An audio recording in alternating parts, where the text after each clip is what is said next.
रात का समय था। भीमा अकेले जंगल के रास्ते से होता हुआ सुंदर नगर राज्य जा रहा था। तभी उसकी नजर नीम के एक प्राचीन पेड़ पर पड़ी, जिसकी शाखाएं जमीन पर लटक रही थी। भीमा अपने आप से बोला, चलते चलते मेरे तो पैर जवाब दे गए। क्यों ना इस घने नीम के वृक्ष के नीचे थोड़ा आराम कर लिया जाए।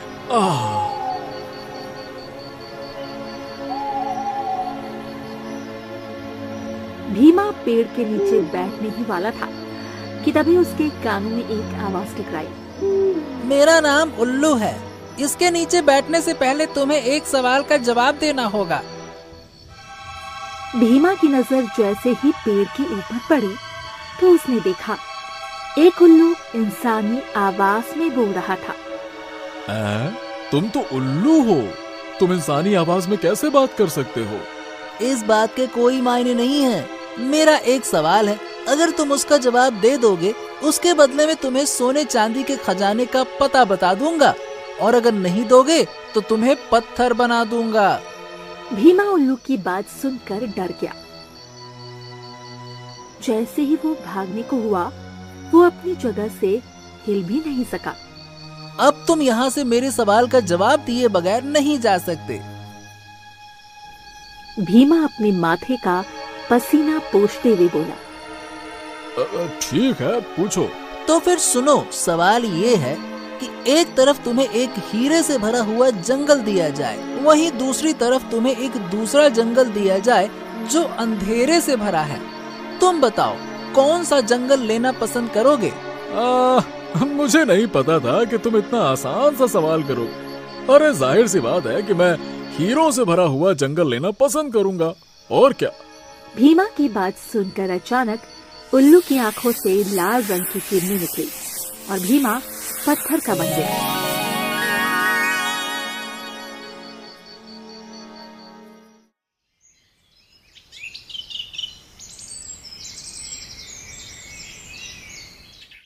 अगली सुबह सुंदर नगर का राजा विक्रम अपने महल में बेचैनी से टहल रहा था कि तभी उसकी पत्नी आकर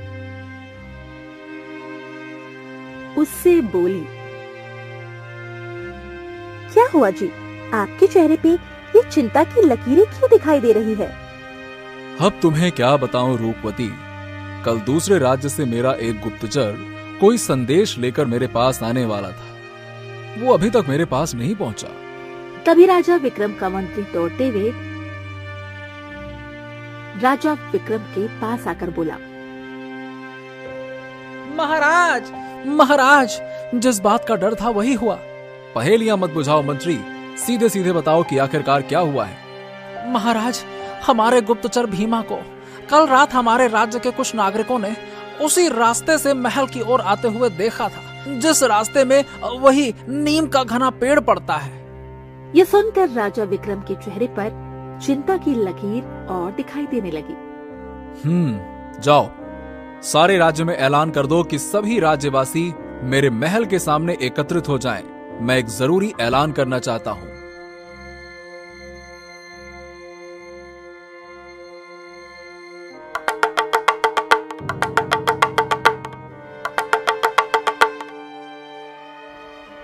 कुछ देर में सारे सुंदर नगरवासी महल के सामने एकत्रित हो गए। राजा अपने महल की छत पर सभी लोगों से खड़े होकर बोला, सुंदर नगर के वासियों, आज मैं ये ऐलान करता हूं कि तुम में से कोई भी व्यक्ति उस रास्ते से नहीं जाएगा जिस रास्ते से वो घना प्राचीन नीम का पेड़ पड़ता है। अगर कोई व्यक्ति वहां से आता हुआ या जाता हुआ दिखाई दिया तो तुम सबका कर्तव्य है कि उसे वहां जाने से रोकें। ठीक है? इतना कहकर राजा अपने कमरे में बेचैनी से आकर टहलने लगा कि तभी राजा की पुत्री तारा और उसका पति, जो कि दूसरे नगर का राजकुमार था, राजकुमार जयदीप, राजा से बोला, उस नीम के पेड़ के बारे में तो तरह तरह की अफवाहें मैंने भी सुन रखी हैं। आखिर इसका क्या रहस्य है? कहते हैं कि उस नीम के पेड़ के ऊपर एक सुंदर सा उल्लू रहता है जो लोगों से एक अजीबो गरीब सवाल करता है और निर्दोष मासूम इंसानों को पत्थर बना देता है। अगर ऐसी बात है तो फिर मैं आपके राज्य की प्रजा को उस जादुई उल्लू से मुक्ति दिलाऊंगा। नहीं राजकुमार, ऐसी गलती से भी मत करना। अरे नहीं महाराज, मुझे मत रोको, मैं भी उस उल्लू के सवाल को सुनना चाहता हूँ। तभी राजकुमार की पत्नी तारा राजकुमारी से बोली, मैं भी आपके साथ चलूंगी। आप मेरे पिता के राज्य के लिए इतना सब कुछ कर रहे हैं, तो मेरा भी तो कुछ कर्तव्य बनता है।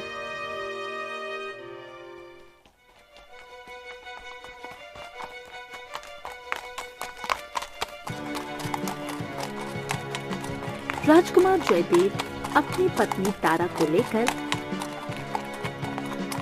दोपहर के समय उसी प्राचीन नीम के पेड़ के पास पहुंच गया।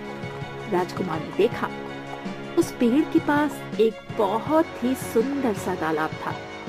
तभी उस तालाब के ऊपर राजकुमार को पत्थर की मूर्तियां तैरती हुई दिखाई दी। राजकुमार अपनी पत्नी तारा से बोला, मुझे लगता है ये वही मासूम निर्दोष इंसान है जिन्हें पत्थर बना दिया गया। राजकुमार ने इतना बोला ही था कि तभी उसके कानों में उसी उल्लू की आवाज टकराई।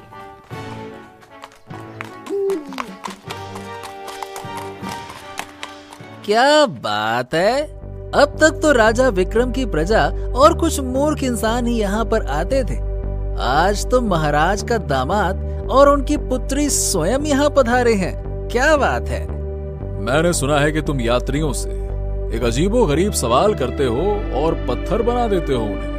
हाँ, क्योंकि वो मेरे सवाल का जवाब नहीं दे पाते। अच्छा, पूछो, क्या सवाल पूछना चाहते हो? बड़े निडर हो राजकुमार, लगता है तुम्हें अपने ऊपर काफी भरोसा है। जादुई उल्लू ने राजकुमार और तारा से वही सवाल किया जो उसने भीमा से किया था। सवाल ये है कि एक तरफ तुम्हें एक हीरे से भरा हुआ जंगल दिया जाए, वहीं दूसरी तरफ तुम्हें एक दूसरा जंगल दिया जाए जो अंधेरे से भरा है। तुम बताओ, कौन सा जंगल लेना पसंद करोगे? तारा आहिस्ता से अपने पति राजकुमार जयदेव से बोली, ये तो बहुत ही आसान सवाल है, इसका उत्तर तो आप आसानी से दे देंगे। जाहिर सी बात है, कोई भी इंसान अंधेरे का जंगल क्यों चुनेगा, वो तो हीरो का ही जंगल चुनेगा।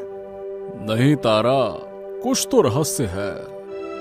राजकुमार उस जादुई उल्लू से बोला, मैं अंधेरे से भरा हुआ जंगल चुनूंगा। राजकुमार का सवाल जवाब सुनकर उल्लू बुरी तरह से चौंक पड़ा।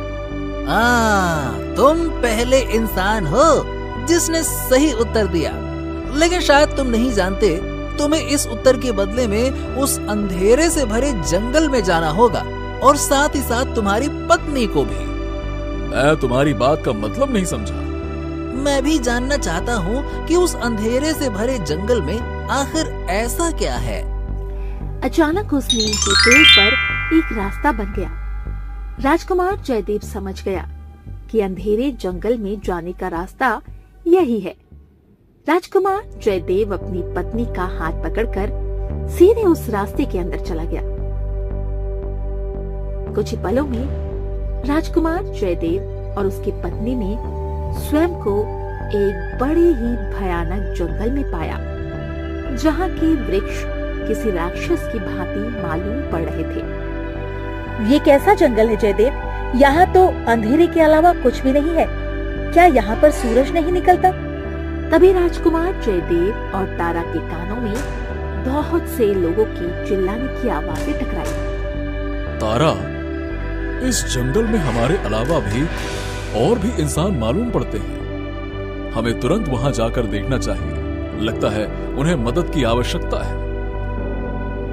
राजकुमार जयदेव तारा को लेकर आवाजों की दिशा की ओर चलने लगा।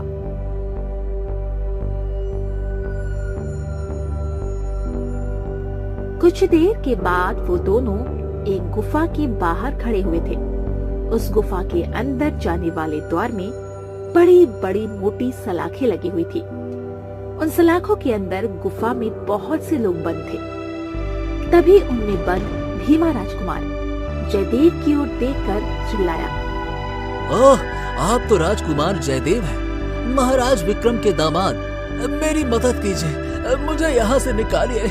मैं भीमा हूँ, मुझे निकालिए। तुम तो भीमा हो जिनका महाराज आज इंतजार कर रहे थे। तुम यहाँ कैसे आए? उस जादुई उल्लू ने मुझसे सवाल पूछा और मैंने उसका उत्तर दिया। अचानक मैंने स्वयं को इस गुफा के अंदर पाया, जहाँ मेरी ही तरह और भी बहुत से इंसान बंद हैं। राजकुमार जयदेव ने अपनी तलवार से जैसे ही उन सलाखों को तोड़ने की कोशिश की, अचानक ही उनमें से बिजलियां निकलने लगी और राजकुमार जयदेव पीछे की ओर गिर गया। आप ठीक तो हैं? अचानक वो गुफा गायब हो गई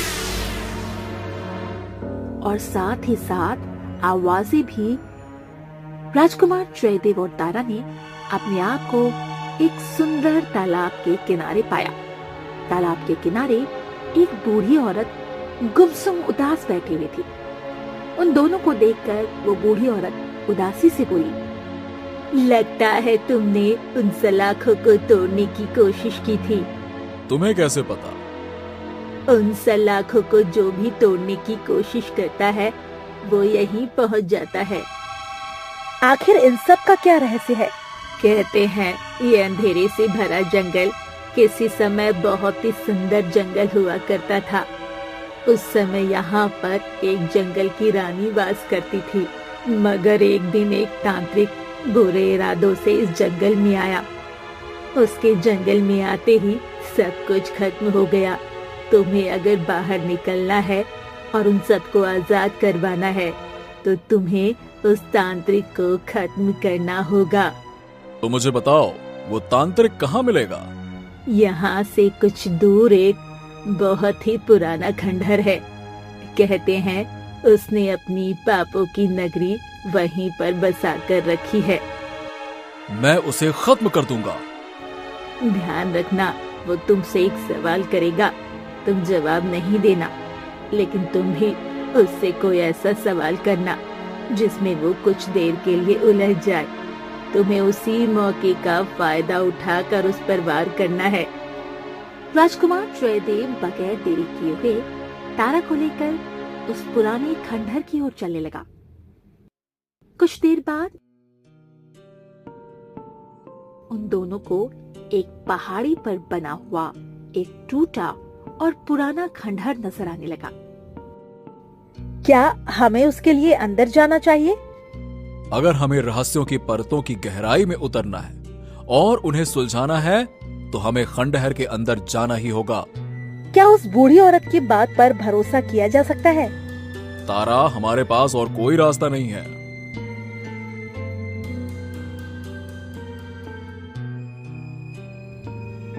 कुछ देर में वो दोनों उस टूटे हुए खंडहर के मुख्य द्वार पर खड़े थे। राजकुमार जयदेव और तारा ने जैसे ही उस द्वार के अंदर प्रवेश किया, अचानक दोनों ने स्वयं को एक काल कोठरी के अंदर खड़ा हुआ पाया। उस काल कोठरी के अंदर एक व्यक्ति काले कपड़े पहने हुए बैठा हुआ था। लगता है तुम वही तांत्रिक हो। तांत्रिक हंसता हुआ बोला, काफी समझदार हो राजकुमार। क्या तुम मुझे जानते हो? तांत्रिक सब जानता है।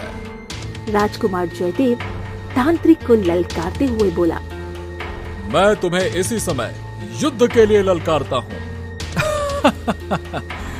लेकिन पहले मेरे एक सवाल का जवाब तो दो। अगर तुमने उस सवाल का उत्तर दे दिया तो गुफा के अंदर सारे बंद इंसानों को मैं छोड़ दूंगा और इस अंधेरे जंगल में सूरज भी निकल आएगा। बोलो, कैसा सवाल? बताओ, इस आकाश में कितने तारे हैं?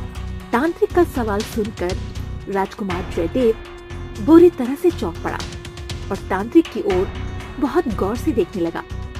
अचानक तांत्रिक बहुत जोर से हंसता हुआ उठकर खड़ा हो गया। तभी राजकुमार की पत्नी वहाँ से गायब हो गई।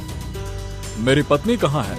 वहीं उसी गुफा के अंदर तुम्हारी पत्नी भी आम कैदियों की तरह ही बंद हो गई। राजकुमार जयदेव, ये तुम्हारा राज्य नहीं है, ये मेरा राज्य है और यहाँ पर मेरा आदेश चलता है। अरे तुम तो सवाल का जवाब दो। तांत्रिक ने इतना कहा ही था कि तभी राजकुमार जयदेव ने स्वयं को खंडहर की छत पर मौजूद पाया, जहाँ तांत्रिक उसे मुस्कुराते हुए देख रहा था। तुम्हें क्या लगता है कि तांत्रिक को हरा पाना इतना आसान होगा? क्या तुमने देखा नहीं, तुम्हारी पत्नी को बैठे बैठे मैंने गायब कर दिया और तुम्हारे पलक झपकने से पहले ही मैं तुम्हें इस खंडहर की छत पर ले आया। जानते हो मैं तुम्हें यहाँ पर क्यों लाया हूँ? तुम्हें यहाँ से धक्का देकर तुम्हारे प्राण लेने के लिए, समझे? तभी राजकुमार जयदेव मुस्कुराते हुए उस तांत्रिक से बोला, तुम दूसरों से सवाल करते हो ना, क्या मेरे एक सवाल का उत्तर दे सकते हो? बोलो। राजकुमार जयदेव की बात सुनकर तांत्रिक बुरी तरह से चौंक पड़ा। मेरे सिर्फ इतना ही कहने से तुम चौंक पड़े? तुम तो बड़े तांत्रिक हो ना, तो बताओ क्या तुम मेरे सवाल का उत्तर दे सकते हो? अगर नहीं दे सकते तो फिर इस जंगल को छोड़कर हमेशा के लिए चले जाओ। बोलो। तांत्रिक बुरी तरह से आवेश में आ गया और बोला, अच्छा, तांत्रिक सब जानता है, पूछो क्या पूछना चाहते हो, पूछो। तुमने कुछ देर पहले मुझसे सवाल पूछा था कि आकाश में कितने तारे। मैं तुमसे सवाल पूछता हूँ कि मेरे सर पर कितने बाल हैं, बताओ। तांत्रिक जयदेव के बालों को बहुत ही गौर से देखने लगा। उसके देखने के अंदाज से ऐसा लग रहा था मानो कि वो जयदेव के बालों को गिनने का प्रयास कर रहा हो और बहुत ही जल्द उसमें सफल भी होने वाला हो। अचानक राजकुमार जयदेव ने अपनी तलवार निकालकर उस तांत्रिक के ऊपर वार कर दिया।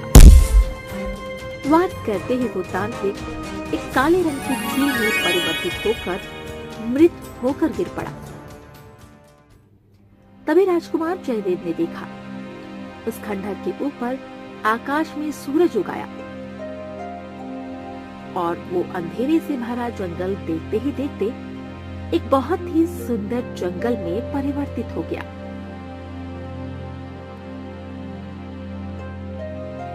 अगले ही पल राजकुमार जयदेव ने स्वयं को उसी नीम के पेड़ के पास खड़ा हुआ पाया, जहाँ पर तारा और वो सारे लोग मौजूद थे जो कि उस गुफा के अंदर बंद थे।